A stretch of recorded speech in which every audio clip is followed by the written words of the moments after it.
short introduction. We've had Jeff already twice in the last 3 weeks. So a quick, if you haven't met Dr. Messer before, he's the department chair of exercise science department at Mesa College. Excuse me, no longer the department chair, just a hardworking educator teaching 8 classes. The man just likes to be involved. To show you how much has been involved, I'm going to cut down the detail just a bit here. He's been at 2 different high schools in Arizona. He was at Xavier College Prep and Desert Vista, and those schools won 9 state championships with Dr. Messer involved with them. Desert Vista has finished as high as 5th in the Nike National Cross Country Championships. And in 2016, he was recognized by the U.S. Track and Field and Cross Country Coaches Association as the National Girls High School Cross Country Coach of the Year. And his topic for this evening is diversifying the distance foundation, additional evidence, and specific application. So it's my pleasure once again to welcome Dr. Messer. Jeff.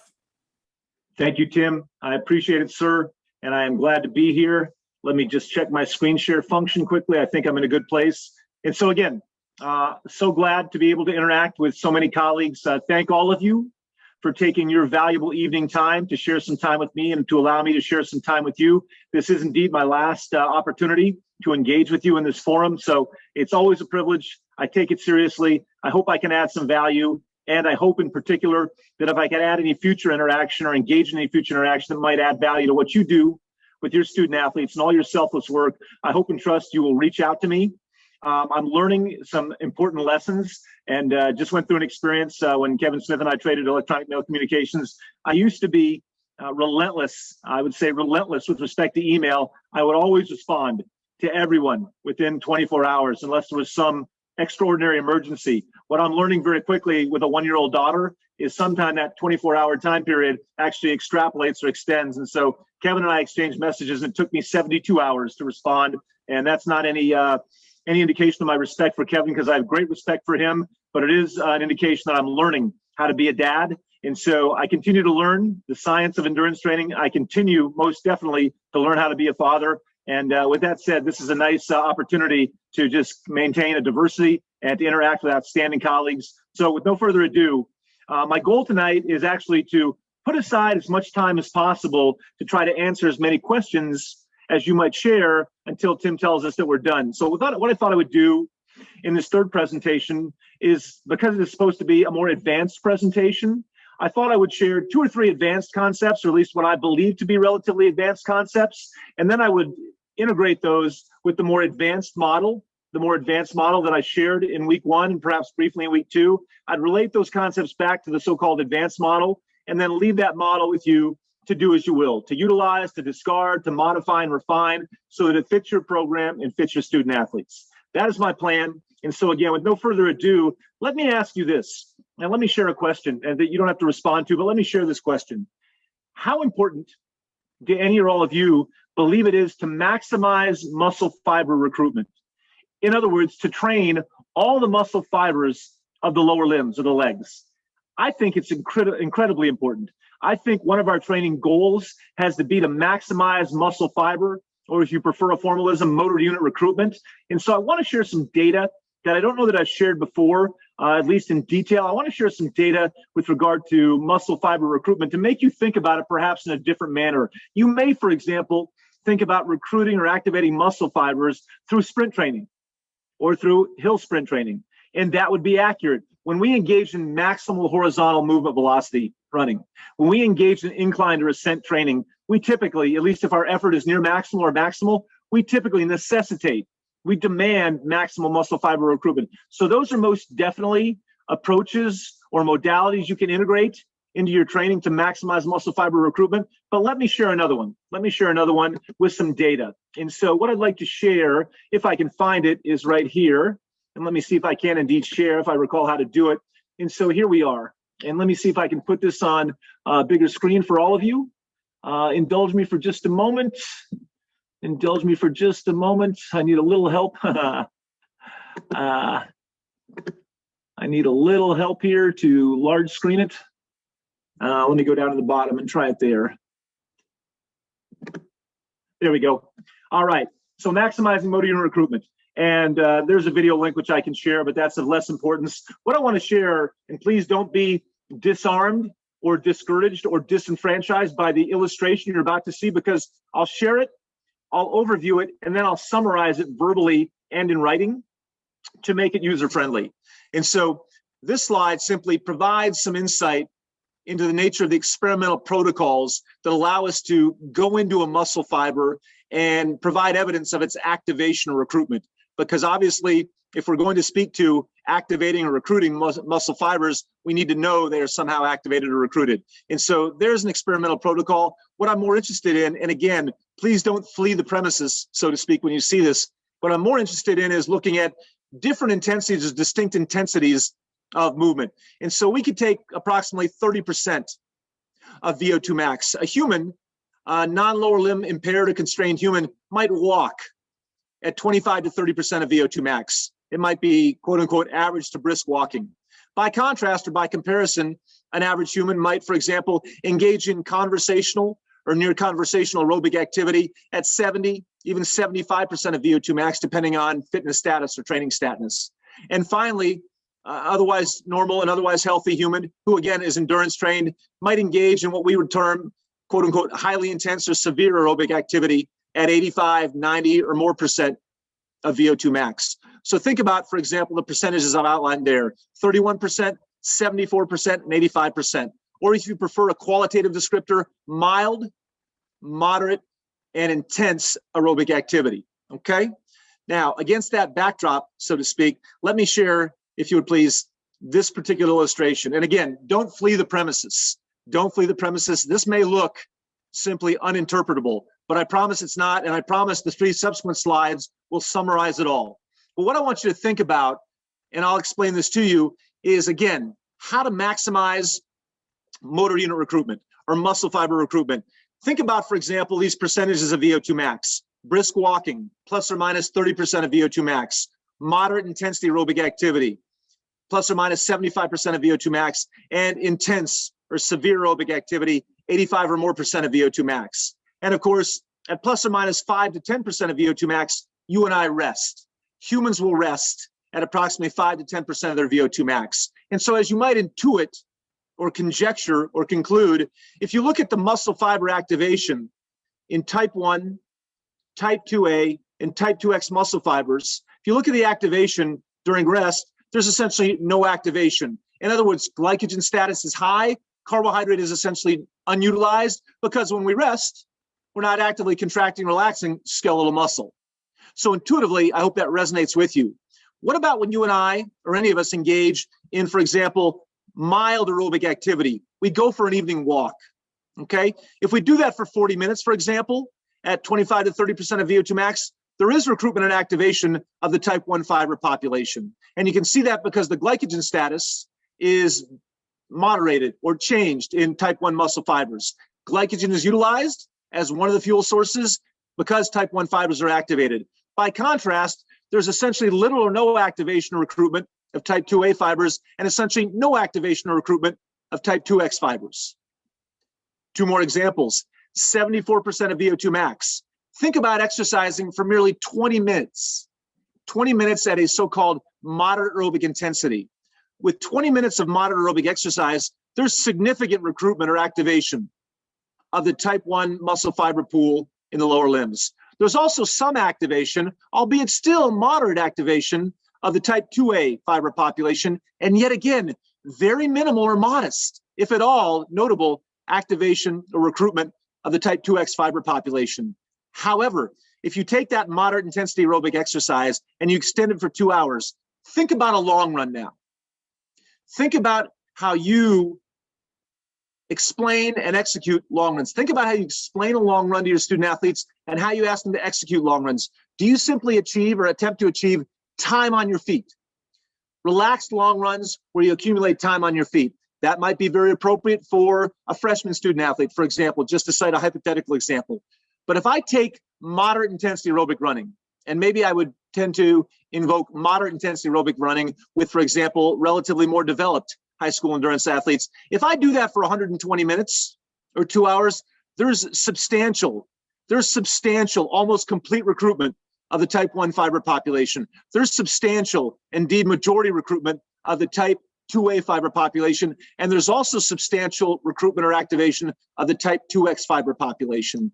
In other words, a long run, depending on how it's executed, allows you and I to infuse a stimulus that demands comprehensive motor unit recruitment, even during moderate intensity aerobic activity. What about, by comparison or by contrast, if you construct a long run that perhaps incorporates a so-called progressive finish or progressive component? I know my good friend Bill Weiss at La Costa Canyon in California. I know Bill has done this for many years, as have I. At least when I was a head coach, it was always a staple. We might run 12 to 14 miles with our varsity girls on a Saturday, and that last 2 to 5 miles, that last 3 to 6 miles would always be at a quote unquote significant aerobic effort or tempo. What happens when you do that, for example, engage in significant or severe aerobic exercise, even for just 12 minutes? Even for just 12 minutes, you can see here there's recruitment and activation, recruitment and activation, recruitment and activation of all three fiber types, even with a mere 12 minutes of so-called severe intensity aerobic exercise. And if you can extend it to 36 minutes, and many humans can't, at least if they're untrained, but your student athletes likely can, particularly if they're well-trained. If you extend that to 36 minutes, again, significant activation and recruitment of the type 1 fiber pool, very significant activation and recruitment of the type 2A fiber pool, and also very significant activation and recruitment of the type 2X muscle fiber pool, okay? So in summary, again, 40 minutes at 31% of VO2 max. Type 1 fibers, recruited or activated. Type 2 fibers, essentially inactive. When you and I walk, minimal, if any, recruitment of type 2 fibers.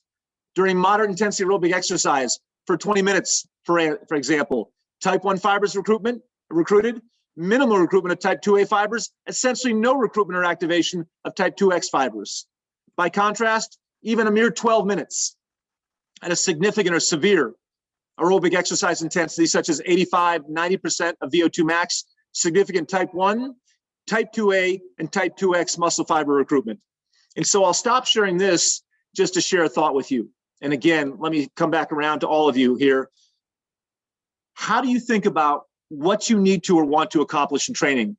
I would submit to you that one thing we want to achieve is comprehensive lower limb muscle fiber or motor unit, call it what you will, muscle fiber or motor unit recruitment, comprehensive recruitment. And that can begin as early as their freshman years. There's nothing injurious. There's nothing inherently injurious or compromising about maximizing or working to maximize muscle fiber or motor unit recruitment during a young age, such as 14 or 15 years of age. It's more about how you go about it. How do you dose it? Do you dose it, for example, with 30-meter sprints? Do you initiate it with, for example, relatively explosive stadium step ascents, which might be followed weeks later by the introduction of track-based sprinting and might be complemented eventually by short, brief hill sprints? Think about that, because again, there are multiple modalities or training approaches that can allow you to maximize that recruitment, and a long run is one of those. A long run is one of those. If you've ever heard that a long run simply focuses on slow twitch muscle fiber, that statement is not sufficiently insightful with regard to human physiology. A long run may primarily and solely recruit type 1 muscle fibers, if indeed it's constructed as a mild to moderate intensity, quote unquote, long run. If by comparison, you construct a long run that initiates perhaps for the first, and I'll be very general here, 10 to 30 minutes at a mild intensity, transitions for the next 30 minutes to a moderate intensity, and concludes over the last 10 to 30 minutes at a relatively significant aerobic intensity, then you can indeed contribute to maximizing your muscle fiber recruitment. You can provide a training stimulus, and don't be seduced or misled. Do not be seduced or misled to believe that type 2 fibers are not aerobic in nature. Type 2 fibers may indeed contribute to relatively greater power outputs. There's no question about that.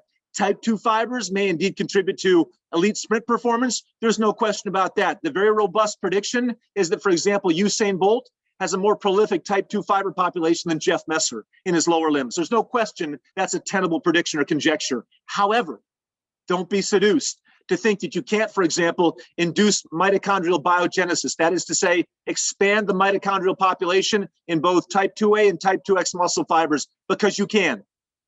Because you can. but to do it, you must train those fibers. And one approach, yet again, and in summary, is to engage in, if you would please, perhaps a multi-tiered long run, if I can call it that, a multi-tiered long run. So there's one concept that I hope expands your thinking or causes you to reflect. And so I'll leave it at that, if you would please. Let me share another concept, if you would please. And this one actually comes from a presentation that I shared with a colleague who is now the co-director of football performance at the University of Alabama, Tuscaloosa. And so for those who follow college football, you recognize that name because you know the University of Alabama at Tuscaloosa is relatively accomplished in the sport of college football. And so one of my closest friends is now co-director of football performance. And so he's asked me on multiple occasions, how do I induce the aerobic or cardiovascular fitness in these football players without doing the things you do? Because I can't have football players running 5 miles and 7 miles and 10 miles. And I would agree with him. And so he challenged me with that question, and it was a great question. And let me share some evidence that may have value for you, because I know you're not trying to produce in the sports of cross country and distance running football players. Nevertheless, there are some lessons that I think may extrapolate. And so let me share very briefly a summary of a data set that I think you might find provocative, okay? And that data set, ladies and gentlemen, if I can find it, is right here. Let me share it, and let me put it on the screen if I can. There we go. And I promise you, we're not going to talk about the metabolically optimal football player. Full transparency. Again, my friend is indeed my close friend, and he asked me about the metabolically optimal football player. So when he asked me the question, and this won't surprise Tim, when he asked me that question, I developed a 133-slide PowerPoint presentation that I sent to him. And I told him to share with any of his colleagues to critique it as harshly as he could. And so you're just going to see 4 or 5 slides that relate to this so-called metabolically optimal football player. But in our case, it relates to an endurance athlete. Because I'll make this argument for you, and I'll share it with you. Again, I don't know if I've shared this perspective in any of the LA84 Foundation presentations that I've been so privileged to share over the many years that Tim has allowed me to do so. But let me share this thought perspective with you. Again, advanced concepts. We have been raised, and I'll say we have been raised because I believe, at least I'll conjecture or predict or hypothesize that you, like me, have perhaps been raised to believe and know that endurance training expands mitochondrial content. In other words, the quantity of mitochondria in skeletal muscle. And if you've been raised with that knowledge, then you've been informed accurately. There's no question that endurance training, broadly described as you and I know it, enhances or amplifies mitochondrial quantity. And that's important. What's very rarely talked about, and what's finally being infused into the scientific literature in the last 4 to 5 years, is the allied issue of mitochondrial quality. Mitochondrial quality. And just think with me here. If you believe that one prerequisite to optimizing endurance performance is to have a robust mitochondrial population, and indeed you should believe that, then I think you'd accept by extension or extrapolation that you want not only that variable or figurative ocean of mitochondria, but you also want a very high quality population of mitochondria. In other words, you don't want dysfunctional mitochondria. You don't seek dysfunctional or suboptimal mitochondria, okay?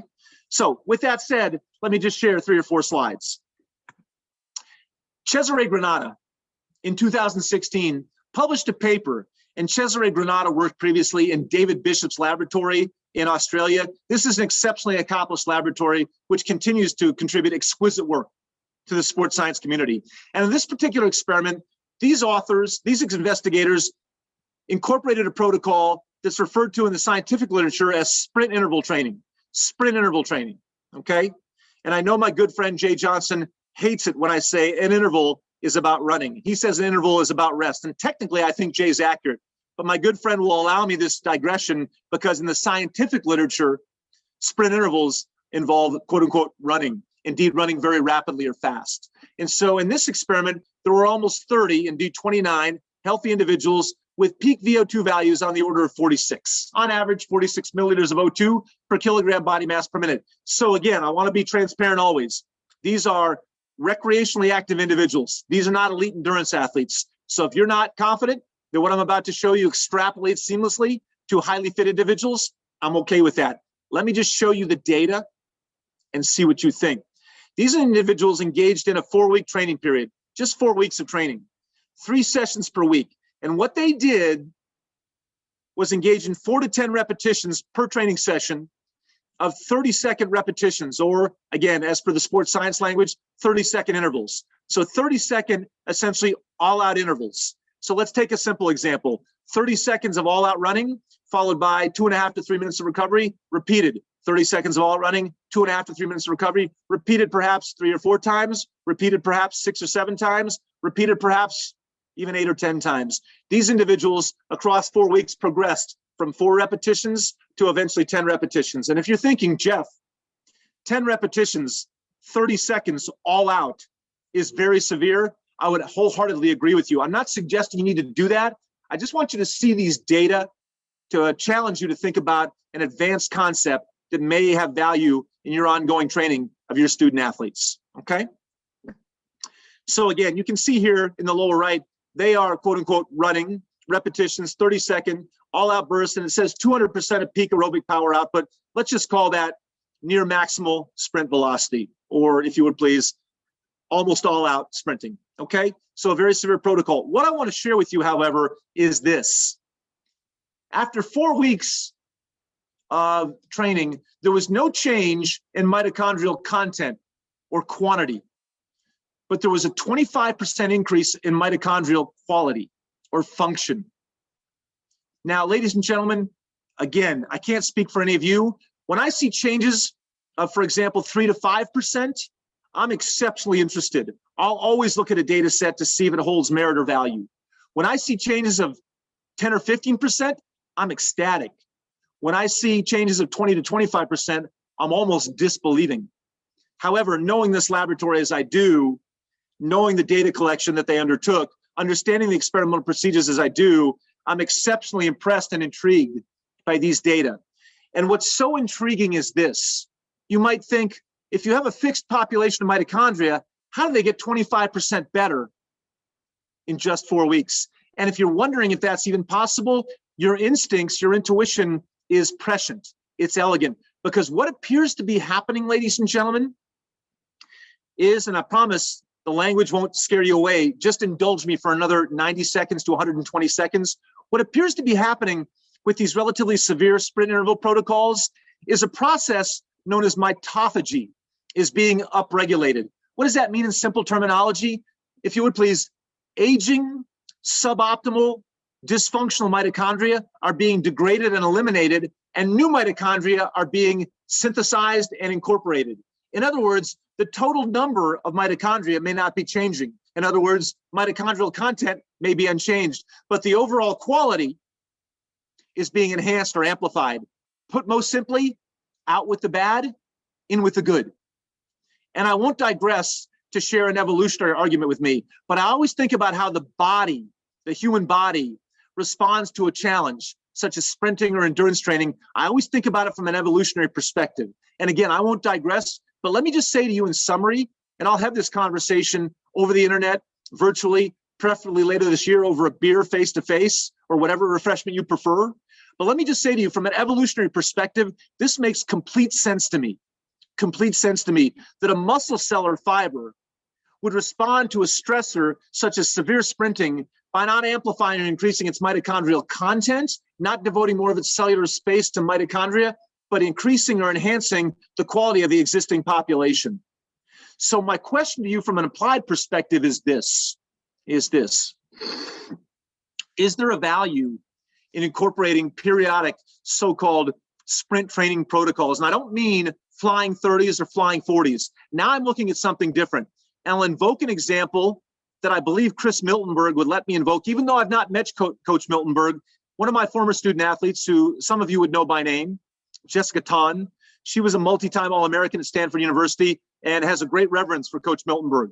And although I've never met him, I share that reverence. And she has shared very openly with me over the years some of Coach Miltenberg's training. One of his favorite protocols is multiple sets of 4x200, but it's multiple sets of 4x200 with relatively brief rest. And so in their case, they go hard 200s on very brief rest. In the Granada paper, they use very, very, very demanding 30-second repetitions. And that's why I draw the analogy to 200s, because that might be plus or minus 30 seconds. In the Granada work, They use very, very demanding 30-second protocols with much more expansive rest. And so I don't have a definitive prescription for you in terms of how you might infuse it. And indeed, you might do both. I know I use 200-meter sets periodically with very brief rest, 30 seconds, 40 seconds, as we move, if you would please, through a training cycle and closer to quote-unquote championship season. But I also like, and you'll see this before I conclude tonight, I also like these so-called sprint intervals. And sprint intervals fall under a broader category that all of you have heard about, so-called high-intensity interval training or HIIT training. That general term within the scientific literature encompasses, among other iterations, so-called sprint interval training.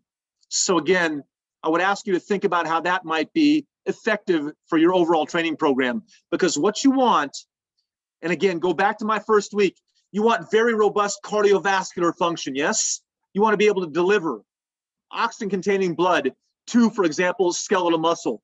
But within skeletal muscle, you want that oxygen to be fully utilized. And to be fully utilized, to be optimally utilized, what you need is an expansive mitochondrial population functioning at a very high quality.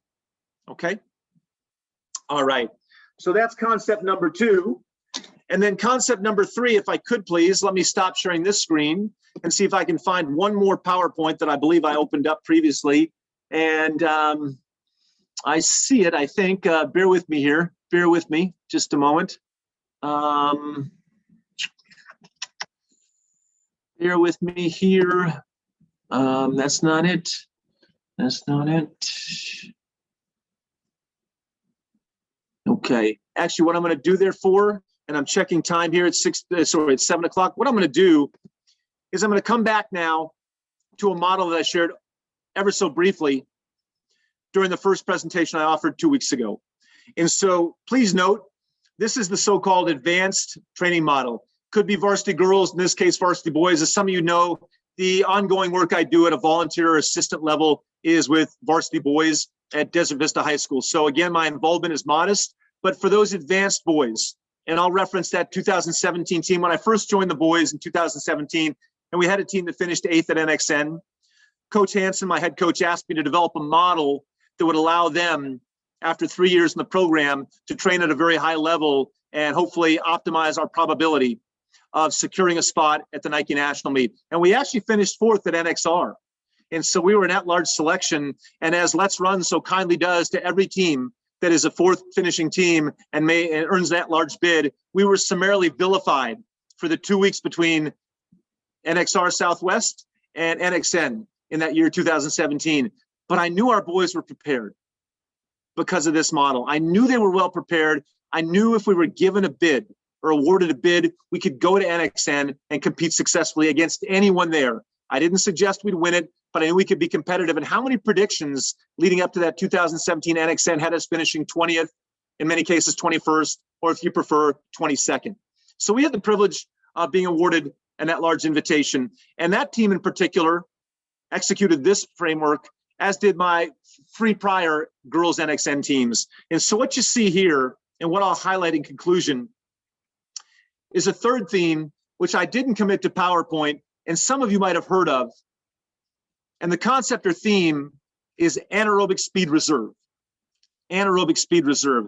Think about, hypothetically, a student athlete, one of your quote unquote cross-country runners, who might run 100 meters in 12.5 seconds.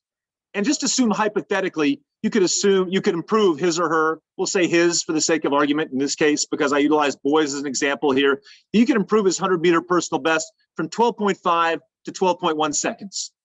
That reflects his inherent speed and a corresponding speed development focus. How do you develop that so-called speed reserve? That so-called speed reserve, or what is sometimes termed anaerobic speed reserve. And so what you see incorporated here, ladies and gentlemen, and you see it, for example, on a Monday, hill sprints. You see it on a Tuesday, stadium step plyometrics. You see it on a Wednesday, those HIIT repetitions, those very rapid 30-second or 25-second or 20-second repetitions. You see it in moderated form with traditional track strides. It may be 3-kilometer goal pace or 1,500-meter goal pace. You see, again, track sprints, if you would please, and I apologize, hill sprints on a Monday. If I didn't say that, I may have said track sprints. Hill sprints on a Monday, track sprints on a Friday. So you see, as I may have mentioned previously, that our feet are always moving fast. Indeed, even on Tuesday afternoon, you see track sprints after a so-called medium-long aerobic run. And in week 2 of this 2-week cycle, you see the same theme. Again, hill sprints, HIIT repetitions. You see track sprints. You see stadium step plyometrics. And what I'm trying to say to you or illustrate, or perhaps ask you is it important to develop a so-called anaerobic or speed reserve? It's certainly a goal for us to maximize aerobic power development. And when I say maximize aerobic power development, I mean within an age-specific context. We're not attempting, at least I trust, to run 100 or more miles per week. We're trying to run 60 miles a week or 30 miles a week or 45 miles per week or whatever is appropriate for your boys and girls, depending on their developmental level. But we're trying to maximize their high school age aerobic development safely over plus or minus 208 weeks or a 4-year experience, including summers. Is it important to develop a so-called anaerobic or speed reserve? And I would argue that it is. And that's a valuable investment of your time. I talked earlier about recruiting, activating, training type 2X fibers, type 2A fibers through, for example, multi-tiered long runs. Much more foundationally, you can incorporate, for example, track sprinting, so-called flying 30s, flying 40s, depending on what your philosophy is as to how long a human being can actually, quote unquote, sprint. You can incorporate very explosive stadium step plyometric movements where you're trying to ascend stadium steps, not rapidly, but with very explosive, exaggerated leg movements where you're, quote unquote, popping off the steps, minimizing ground contact time. Indeed, executing a plyometric. You can engage in, for example, track sprinting, and where is that? Right there, track sprints. You can sprint on a track doing the flying 30s, or you can do, for example, 30 to 50 meter sprints up a hill. Again, and once again, whether it's plyometric training, whether it's track-based hill sprinting, whether it's track-based sprinting, whether it's ascent-based sprinting, all of those modalities of training would tend to contribute to amplifying or improving your so-called anaerobic or speed reserve. Again, more generally, the anaerobic speed reserve. And I would argue or simply submit for your consideration that when you develop a student athlete throughout 4 years, and what you see before you is certainly not recommended for a freshman, particularly a freshman who is relatively new to our sport or sports. But for that senior, for that advanced runner who has multiple years of development, maybe that junior who ran for 2 to 3 years in middle school before she or he came to high school, and therefore by the time he or she was a junior, they had been running for 5 years as they enter their junior year of high school. You can think about using a portion of this model, maybe the majority of it, and piecing it together in a manner that's appropriate for you, okay? Last concept, then I will take questions. Notice here the reference to Alter-G, or Alter-Gravity treadmill running. Some of you are familiar with the Alter-Gravity treadmill, some perhaps are not. And so very briefly, the Alter-Gravity treadmill is a treadmill that allows an individual to run at a percentage of her or his body weight, for those who may not be familiar with the product. And again, is it www.alterg.com? I think it may be. It's been a long time since I've looked. I use them, but I don't look at the internet site very often. And I've run over 400 sessions myself, and I don't mean prescribed 400 sessions. I've run over 400 sessions myself. So I feel relatively comfortable and confident with this particular technology. And so my final concept to you is, how do you incorporate the training volumes you seek? Whether it's a freshman running 15 miles a week or 10 miles a week, whether it's a senior running 60 to 65 miles a week, or achieving the equivalent, in the case of that hypothetical senior, of 60 to 65 miles a week of training volume. Could you, for example, incorporate Alter-Gravity treadmill running as an approach that allows you to run and simultaneously unload? And you might ask, Jeff, do I still induce a training stimulus if I do that? Sure. If you want to run someone at 75 to 80% of their body weight, in other words, unload by 20 to 25%, so the musculoskeletal loading is reduced, then simply have them run 10 to 15, even 15 to 20% faster. Because as they'll report to you, anecdotally, it's much easier to run fast when you unload, for example, 15 or 20 or 25% of your body weight. So I would ask you to think about how creative you can be in, if you would please, allowing your student athletes to achieve the volumes you want. What we were able to do at Desert Vista, and all credit to my head coach, for working with me and working with a local physical therapy clinic, our student athletes are allowed to utilize an ultra-gravity treadmill as many times a month as they want for $25 per student athlete, $25 per month. So if they were to use it, for example, let's just say twice a week, hypothetically, for each of the 4 to 4.5 weeks in a month, let's say 9 sessions in a month, $25, less than $3 per session.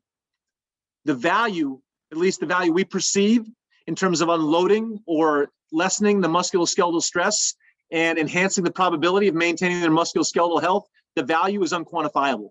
Unquantifiable. I use it with healthy athletes.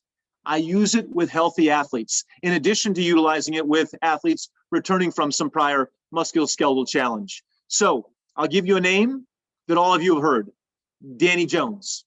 Danny Jones. I've mentioned that name likely on more than one occasion over the years, as Tim's allowed me to share at the Mount SAC clinics.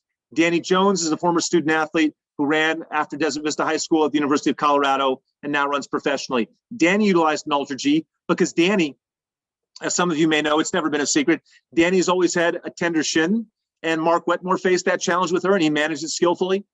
But Danny's always had a tender shin, and we tried to manage that proactively, even when it didn't provide any challenge, even when she felt quote unquote fine or felt pain-free. We always tried to, if you would please, be cognizant of and take advantage when we could of technology such as the ultra-gravity treadmill.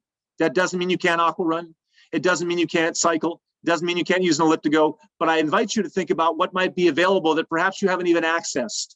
And so in summary or in conclusion, access the internet site, ultrag.com, if that's what it is, and I apologize for not remembering, but you can access it. You can type in a zip code such as your zip code, and you can find out how many ultra-gravity treadmills are available in your local area. And I encourage you to do that. I encourage you to place a phone call. I encourage you to try to strike a deal. We just asked. We tried to strike a deal, and we did strike a deal. And that's allowed our student athletes to train in a manner that is very likely contributing to their sustained musculoskeletal health. So I will not only stop sharing after approximately 40 minutes, I'll stop sharing, having shared those themes, somewhat more advanced themes, or if you would please, complex themes, depending on your perspective. Tim, I'll simply defer and do anything I can to try to treat questions to the best of my modest ability. Thank you very much, Jeff. You're right. It is Ultra G, by the way. Okay. So you are right on that. And let me encourage, we've got several questions here. Let me encourage you folks, though, to ask questions. We've got a source, unlike any other source you're going to have access to, I would think. And so please take advantage of it. And as Jeff would point out, certainly, if he's willing to work with football coaches, there are no silly questions. Because football coaches are involved. And I'm a little disappointed, Jeff. Only 133 slides. Are we slowing down? We're getting a little old, Tim. I think age is catching up with me. And so my colleague asked me 2 or 3 questions, and I hit him with 133 slides, and he didn't get back to me for 3 weeks. And I'm not sure that's because he was unimpressed or because it took him that long to read all 133 slides, but that's all I could give him. That's all I could give him. No more on football coaches. Let's get down to business here. Again, no questions are too silly or are inappropriate or at level. Please take advantage, but this one is not. This is a great question. It said, you said it's okay to maximize muscle recruitment at age 13. Does that mean it is not good to do that under the age of 13? That's a great question. And so I know of no evidence. For example, at age 12 or 11 or 10, that it's inappropriate, for example, to sprint. What I would do, and what I have done, what I've proposed or submitted or prescribed when I've worked with youth coaches that work with very young runners, is I've simply invoked foundational principles. And I'll illustrate 2 for you. One, you're all familiar with, it's specificity, but the other one you're all familiar with is progression. So if I think about a 10-year-old or a 12-year-old, boy or girl for that matter, if you would, I think about simply progressing to safe sprinting and defining what safe sprinting might be. And so again, safe sprinting for someone who is age 10 or 11 or 12 might be 20 to 30 meters. But we might build toward that with, for example, initially incorporating very modestly paced strides. And over a period such as a month or 2 months or 3 months, again, with no urgency, but with consistency, we might, if you would please, increase the speed with which we execute those so-called strides. And then if we feel like that work's being incorporated constructively by a young student or student athlete, then we might infuse a very mild dose of so-called sprinting. But again, when I think about the seniors, and I'll contrast or compare in an attempt to amplify my answer, when I think about the seniors from the various NXN teams I had at the two schools, we had juniors and seniors, and those were the primary ages or classes of the student athletes on those NXN teams. Sometimes we'd have a sophomore, but primarily juniors and seniors. And so in those cases, we would be doing quote unquote sprint training 3 times every 2 weeks. And those so-called sprints would involve 30 or 40 or even 50-meter durations or distances. I would not do that necessarily with a 10 or 11 or 12-year-old. So again, or in summary, be very mild or modest in introducing the stimulus, be very progressive in introducing the stimulus, and make sure as you do it progressively that that student athlete or athlete is safely incorporating the stimulus by virtue of your very progressive, careful, systematic approach. Very good. All right, do you recommend a decrease in the number of distance sessions during the competitive track season? I'm sorry, a decrease in the number of, Long distance running sessions during the competitive track season? long runs? Yeah, I do not. I do not. As a matter of fact, let me embarrass myself. I've certainly done that in the past. Let me do it again. One of our colleagues, and I don't know that I've seen him at a Mountain Sac clinic in the last several years, but certainly Tim knows him well. Our colleague, formerly of Arcadia High School, the very accomplished former cross-country coach, Jim. Jim O'Brien. Jim O'Brien. Sorry, Jim. I haven't seen Jim in years, and I'm embarrassed not to remember his last name. But one of the things Jim and I talked about back when he was active at the high school level, and I apologize if Jim's back at the high school level, I don't know, but to my point and to the question. One of the things Jim reminded me of, I think, when I began to interact with him on a regular basis, is that I was not sufficiently diligent about maintaining the long run as a foundational component of our ongoing training. And what I mean by that is this specifically. Once racing would begin, for example, in the fall, in September and October of a competitive cross-country season, if we had a race on a Saturday, the long run would simply go away. And that was a mistake. That was a mistake, and it's one I lament still, even 2 decades later. Now, I haven't made that mistake in a decade and a half, but I certainly made it 2 decades ago. And what I eventually did is the following. If we had a race on Saturday, for example, let's say we went to Woodbridge. So we actually got on a bus, traveled to Woodbridge, raced on a Saturday night, went to the beach on a Sunday morning, came home on a Sunday. We'd still do a long run, but we wouldn't do it on a Sunday. We wouldn't do it on a Monday because that'd be an academic day, but we do it on a Tuesday. So we might not do one long run every 7 days, but we'd maintain a commitment to the long run on a consistent basis every 7 to 10 days. I would argue that all of us want to do that. And the reason I would argue we always want to do that is it's so foundational to aerobic development. It infuses such a profound stimulus to add capillary mass, for example, surrounding skeletal muscle. It infuses such a stimulus to enhance cardiac function that I think it's an incredibly valuable component and one we should never compromise. Now, you can change the nature of it as we progress through the season. Maybe later in the season, you diminish the duration ever so slightly by 10, 15, even 20%. Maybe later in the season, you minimize that progressive component in the final portion of the run that I talked about earlier. But I would argue, as a general principle of optimal endurance training for high school age student athletes, you'll always maintain a consistent commitment to the long run. I think that's Bob Larson's core philosophy. That was always, when you're going to set up your calendar, that's the first thing. Where does the long run fit? And that's the entire year. Yeah, not just the season. It should be. That was a mistake I made. I'll admit it openly, Tim. I just failed. I think I failed some of my student athletes in that first 3 to 5 years. And if I hope I'm quoting him right, it's the body needs to also remember what it's supposed to be doing. This is what we do. This is what we do. Here's a great one. Coach Galindo says, I've seen your year-long training programs in detail, and your reps over 150 meters and 200 meters are not sprint effort. Are you gaining anaerobic power and significant finishing speed at those speeds?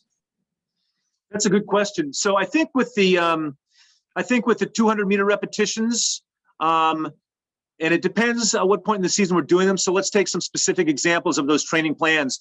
If our cross-country student athletes are executing 200-meter repetitions in November, then in November, those 200-meter repetitions are at 1,500-meter or 1,600-meter goal pace.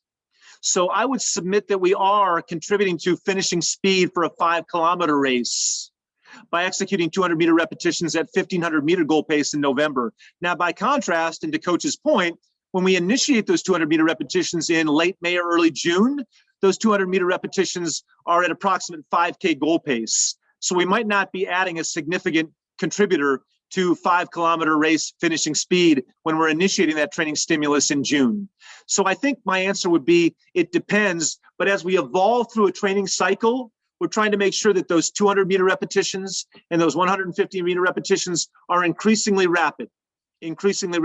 So they do contribute to our so-called anaerobic power, and they do hopefully contribute to our finishing speed when combined with track sprint training, hill sprint training, stadium step plyometrics, and so on. So really, it's the collective package or the coalescing of all those hopefully distinct, albeit complementary training stimuli that allow us to do the work that we need to do to prepare to finish quickly. And one thing all of us need to do, if I can reintegrate my presentation, one thing all of us need to do for our student athletes and with our student athletes to finish rapidly in any given race, 1,500 meters, 1,600 meters, 3,200 meters, 5,000 meters, is we need to train all muscle fibers in the legs or in the lower limbs. And so however you package that, whatever you call it, HIIT, 150s, 200s, track sprints, hill sprints, whatever you call it, whatever you do, ensure that you recruit all muscle fibers, at least periodically, not necessarily every day, but at least periodically and consistently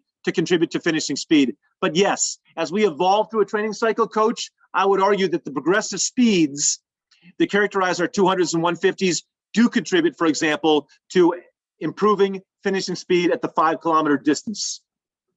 Okay. All right, Coach Fellows, how important is it to use deep water running to complement the volume of miles per week? Well, I don't know that I can quantify that. That is to say, I've certainly used what I call aqua running, and you may call deep water running. My conjectures were talking about the same type of training. And so, is it important? How important is it? I don't know that I can answer how important it is, but I will say this to you, that Rene Paragas, who the vast majority of you know, perhaps all of you know, to me, an icon in coaching, one comment that Rene shared, and he may have even placed it in writing, but I know he shared it with me. And what he shared was this, that you or I, any of us, may be the best coaches in the world with regard to so-called X's and O's. But if we can't put our student athletes on a starting line to compete and be prepared to compete, what have we accomplished for them? What have we done for them? And so I've always kept that in mind. And so when I think of deep water running or stationary cycling, or for example, ultra-gravity training, do I think it's important? Yes, it is. Do I use it with most of our student athletes? Indeed, any of our varsity student athletes, for example, any of our varsity student athletes who do 2 sessions in a day, and all of you can see this in our model, we do 2 sessions a day, twice a week. So here's where I deviate from my friend Doug Souls. I think if I understand what Doug does correctly, and Doug and I certainly go back many years, and we've traded training plans very, very consistently. Doug has his student athletes, or before he left Great Oak, Doug had his student athletes, his varsity student athletes, run on the ground 11 times per week, or 9 to 11 times per week. So twice a day, Monday through Friday, and once on Saturday mornings on a non-race week. We have our student athletes run on the ground 6 times a week. So typically 6 mornings a week, because we train in the mornings in Arizona by and large. And then for those varsity athletes who engage in so-called double days, they'll do no more than 2 double days per week. But the second training session is always some form of moderated weight bearing, whether it's deep water running, whether it's on-road cycling, whether it's ultra-gravity treadmill training, and we give them latitude. So I think it's important, and I think you can enhance aerobic development by doing that. I don't think there's a compelling argument that all your training for high school age athletes needs to be on ground. Finally, I will share this, that many years ago, and I can't quote the year, but 2 or more decades ago, and it's probably more than 2 decades ago, a gentleman whose name all of you likely know, Ed Eyestone. Currently, for those who may not know, the head coach and director, I believe, director of cross country and track and field at Brigham Young University, Ed Eyestone did a master's thesis on aqua running. And what he showed is that aqua running is a very potent training intervention to sustain maximal aerobic capacity for periods as long as 6 or more weeks. And so, do I think it's valuable? In summary, I think it's extremely valuable. I think it's incredibly useful. And anything you can do, anything I can do, anything we can do to maintain musculoskeletal integrity and get our student athletes to a starting line healthy and excited to compete is valuable. What I can't do, sir, in trying to respond to your question, is to say it needs to be 10% of your training or it needs to be 40%. I can't provide a percentage. I can't be quantitative in my response. All right. This is 3 questions in one, so let me get through all of them. It'll make sense they're all together. What is the best pace for the elite high school runner to run during recovery runs? And does it matter if they are really slow on recovery days? And can they still get gains if they run at a decent pace even on recovery days?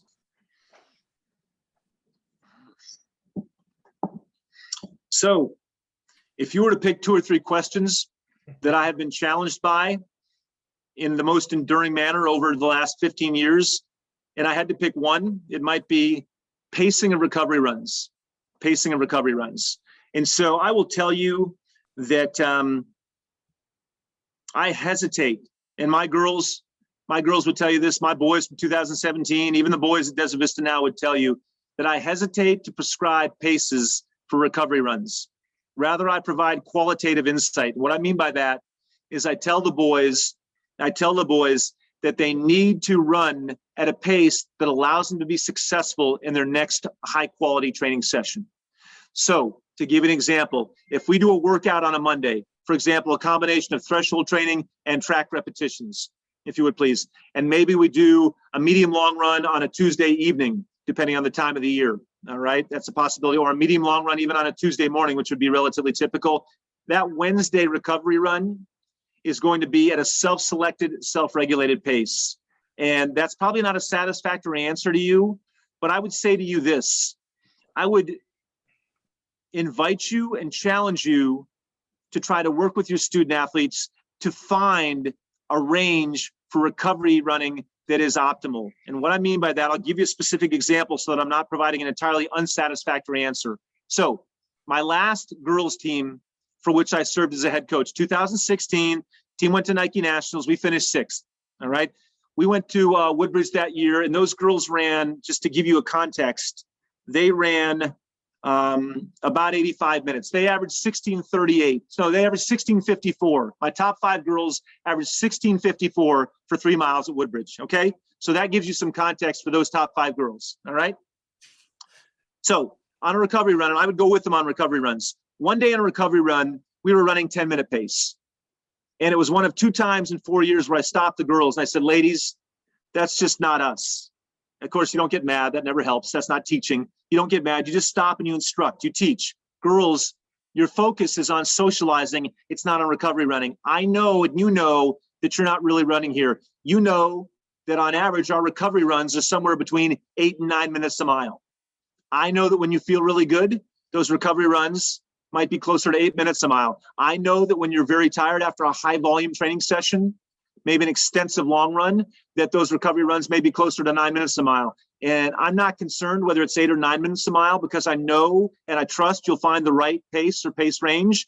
But I do know that as a group of young ladies at the level of which you compete and train, that 10 minutes per mile is too slow. And so again, I know that doesn't answer the question, but when I think about the science and art of coaching, this is where the science does not answer the question.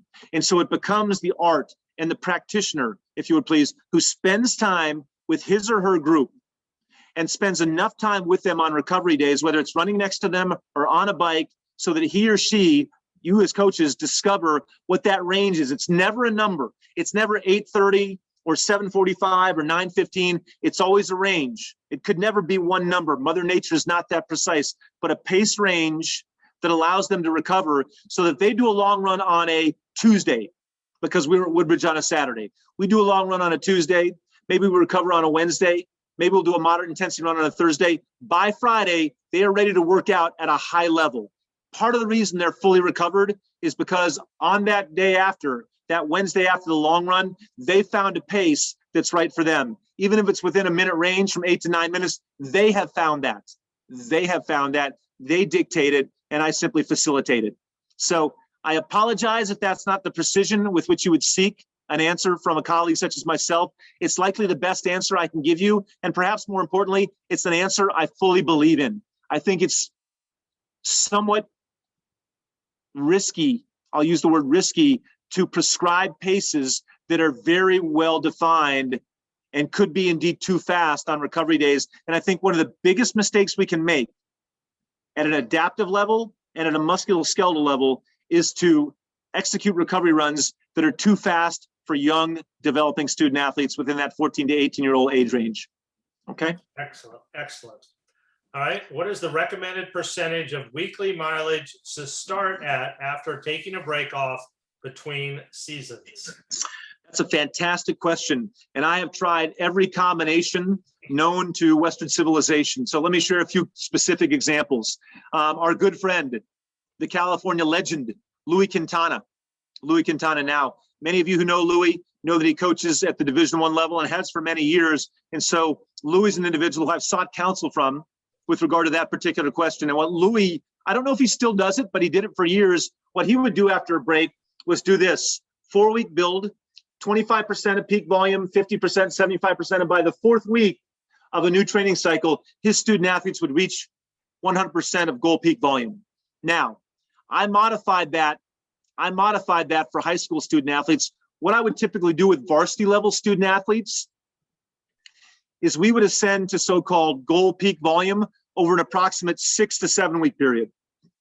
An approximate 6 to 7 week period. With younger student athletes, perhaps that hypothetical freshman who has minimal background in the sport, in on-ground distance running, we might ascend to peak volume over even 8 weeks. So no sense of urgency, but I typically set a value such as 6 weeks, And so to give you some percentages I've utilized, just again, to make it very specific, that first week might be 30 to 35% of goal peak volume. Week number 2 might be, for example, 60 to 65%. Week 3 might be 70%. Week 4 might be 80%. Week 5 might be 90%. And by week 6, I might reach 100%. And quite frankly, if I didn't reach it by week 6, if I only reached 93 or 95%, I didn't care. By week 6, I wanted to be somewhere close to my goal peak volume for the evolving training cycle. So hopefully that helps. Very good. Coach Vargas would like to ask, what are your thoughts about having long runs after a race day? In other words, the day after a race day or the night, the evening on the same day as a race? I'm assuming that means the next day. The next day? Well, I don't know. Let's take both of them. Let's do both of them then. Okay. Runs that afternoon on an invitational day, a run in the afternoon, and then let's take the day after. Let's do both. Okay. So my friend, again, my mentor, or one of my mentors, Chris Hansen, my head coach at Desert Vista High School, he often asks me, can we get our long run in on Saturday, even if we have a race? And what I'll tell him is this. Let's just take, again, the example of a very specific varsity level group or varsity level student athlete who might do, in the case of Desert Vista, a 100-minute long run on a typical non-race Saturday, a 100-minute long run. Let's assume, moreover, that on a particular Saturday, that student athlete's competing. And that student athlete, he or she, is going to compete in a 3,200-meter race, which will demand something on the order of 9 to 10 minutes to complete. And so they might run for 15 minutes before that race and engage in a series of drills and strides. They might execute the race in 9 to 10 minutes, and they might engage in a 5 to 10-minute warm down after that race is over. So in total, they might spend 30 minutes at the actual meet engaged in running if I want to perform or execute a long run later that night. And I wouldn't hesitate to have them do a relaxed long run of 70 to 75 minutes that evening in order to allow them to accumulate, for example, 100 minutes on that Saturday, even though it's split between a competitive setting and an evening long run. So that can be done by comparison or by contrast. If I was doing it the next day, which, if I understand correctly, and please correct me if I'm wrong, is very common at, for example, the Division I level, to race on a Saturday, which may include travel, to travel home on a Saturday after a race, and then execute a Sunday long run. In that case, I think it's entirely safe. I think it can be productive. What I would hesitate to do, though, whether I was racing 5 kilometers or, for example, 8,000 meters on a Saturday, if I was racing, for example, 5,000 meters on a Saturday, I wouldn't hesitate to have my student athletes, in some cases, do a Sunday long run. But I would ask them to execute a relaxed long run, a relaxed long run. Wouldn't want 2 consecutive, significantly stressful efforts day after day, day after day. Maybe they can do it, but at high school age, if I'm going to impose a stress, such as a competitive stress, 3,200 meters, 5,000 meters on a Saturday, then I want any Sunday effort to be relaxed. So would I allow them to run, for example, 100 minutes the day after a race? Likely not. But would I encourage the following? I might say to a varsity student athlete who had done 100 minutes on a typical Saturday that did not involve a race, I might say to him, if he had raced on Saturday morning, he could execute a Sunday long run. And what I would encourage him to do is execute a 70 to 90-minute long run. And I would say to him, aim for 70 minutes at a relaxed effort.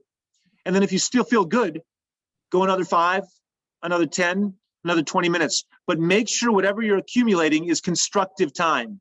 Constructive time. If your legs are still experiencing significant residual fatigue after 70 minutes, simply terminate the run. If you feel unexpectedly refreshed, continue the run. But make an informed judgment in which you evaluate sensory feedback so that the overall product on Sunday is a constructive and not a maladaptive long run. All right, let's see if we can get a couple more in here before we run out of time. Okay. Do you look at heart rate as a determining factor in recovery or long run? I don't utilize heart rate, and I don't want to make an argument that it's not useful. I won't make that argument, but I will say to you this. Think about cardiac output. And what's cardiac output? Cardiac output, by definition, is a heart rate stroke volume product. Yes, it's the mathematical product of heart rate and stroke volume. Okay? And of course, VO2 max is a function of cardiac output. Why do I say that to you? Not to transition this to a physiology answer or a physiology class, but to say the following. Once again, cardiac output, which indeed significantly influences VO2 max, is a heart rate stroke volume product. If you have a student athlete, for example, a high school student athlete, a high school age student athlete who is not diligent, who is not consistent with respect to hydration, and might come to 1 or more training sessions in a semi-hydrated or partially dehydrated state, that has implications for stroke volume. That will cause stroke volume to be compromised and will necessitate an overcompensation by heart rate to maintain any given cardiac output. What does that mean for you at a practical level? That means heart rate can be a very good guide or a very poor guide. In the case of a student athlete who is relentlessly diligent, day to day to day to day to day with her or his hydration, his or her fluid intake, then heart rate can likely be and provide a robust guide. But for a student athlete who isn't, then heart rate becomes, I think, a very potentially misleading metric. And so I don't utilize it because I've trained for the majority of my life high school student athletes in Arizona, where if we don't hydrate consistently, we are at risk. So I don't want to discourage it, but I would caution you to perhaps use it very selectively with student athletes who you absolutely know are relentlessly diligent hydrators. That would be the best application of a heart rate-based metric to monitor and quantify exercise intensity. Okay, a couple other questions here real quick then. Do your recovery runs and long runs remain the same in regards to duration from cross country to track, specifically with 1,600 or 800 meter runners? Yeah, that's a great question. So the response there is that with regard to 1,600 meter runners, they do. Certainly they do for 3,200 meter runners. They become somewhat abbreviated, or I should say shortened, for 800 meter runners. And that reflects, and many of you who know me have seen these data before, that reflects the relative aerobic demand of those respective distances. And just as a very brief reminder, depending on the data you look at, you can find that the aerobic demand of the 1,500 and by extension 1,600 meter run may be 77 to 80%, even as high as 85%, depending on the data you look at. Whereas the aerobic demand of the 800 meter run is on the order of 65%, maybe 60 to 65%. In other words, as all of you know, both intuitively and experientially, the anaerobic demand of the 800 meter run is relatively more significant.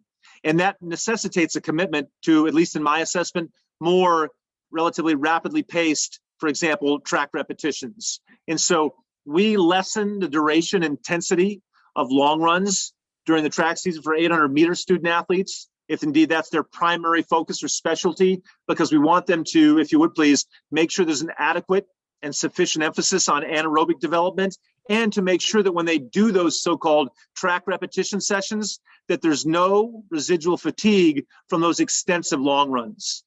And we use, and again, I'll be specific, my top varsity guy right now, for example, even in track, and he's a 3,200 meter guy, but he's done a couple 17-mile runs.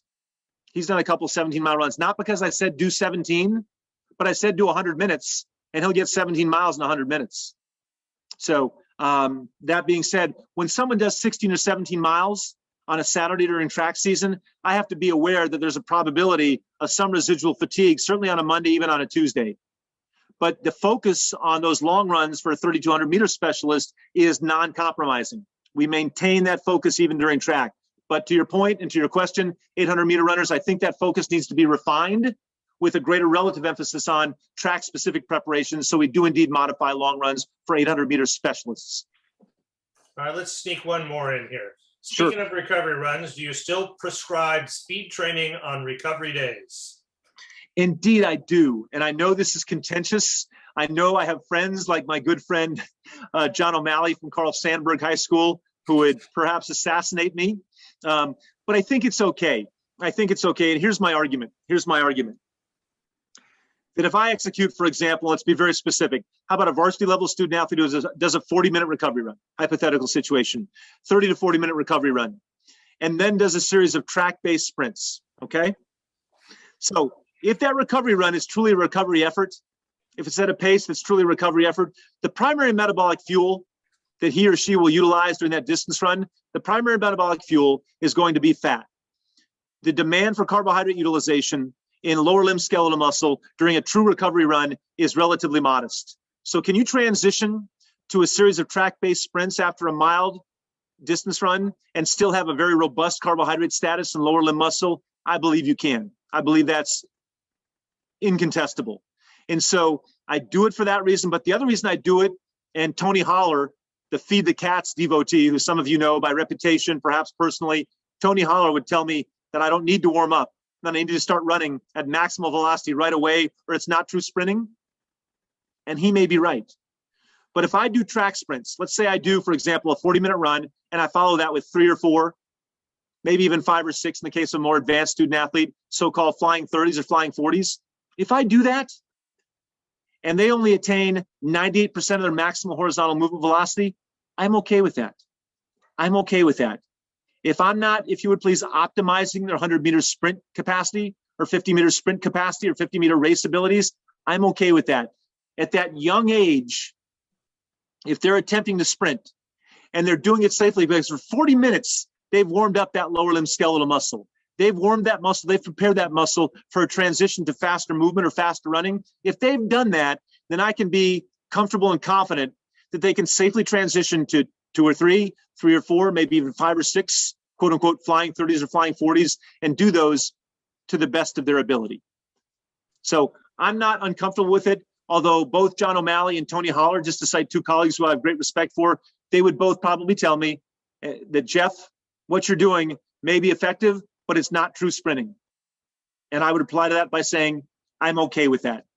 If I'm not moving at 100% of maximal horizontal movement velocity, and I'm only moving at 97 or 98%, I can live with myself. In the case of high school endurance athletes, as long as I'm keeping them safe and I'm developing functional qualities, such as the ability to move quickly. Outstanding. Dr. Messer, thank you so much. I can't tell you how much we appreciate your commitment and your passion and your respect for high school coaches and what they're doing. It is enlightening. So thank you so much, Jeff. We really do. Thank you, Tim. Really do appreciate it. No, I appreciate again, you. We did. I did share with you in the chat Dr. Messer's email. Again, if you would like that presentation, you can always email Jeff or myself, and we'd be more than happy to send it to you. And again, as Jeff cautioned you, so don't be intimidated by it. We're going to put these videos up. Go through them. You'll find that it isn't that difficult to understand if you take them one by one and break it down a little bit, and you'll see that you really do understand what he's talking about and how you can apply it to your team. And I think we'll end on the art of coaching, which is entirely true. Everybody's got a different situation and different kids, and it's the art of coaching, taking this information and applying it to your athletes. So we hope you'll join us again in about 15 minutes. We'll be back with Coach Cameron Gary and flight mechanics for the long jump. And finally, before we say goodnight to Dr. Messer, we really do appreciate all of you being involved. You got one more ticket in the big drawing for the VIP experience, and hopefully, you'll have a shot at that. So anyway, so good night to everybody. And once again, Jeff, thank you so much. Good night. Thanks to everyone for being here. Thank you for allowing me to share time with you. Best of luck in all your endeavors, personal and professional, with all your student athletes. Stay safe and stay well. Protect your families. Take care of your student athletes. Be well. Hopefully we'll talk in the future. Thank you again, Tim. All right. Good night. Good night.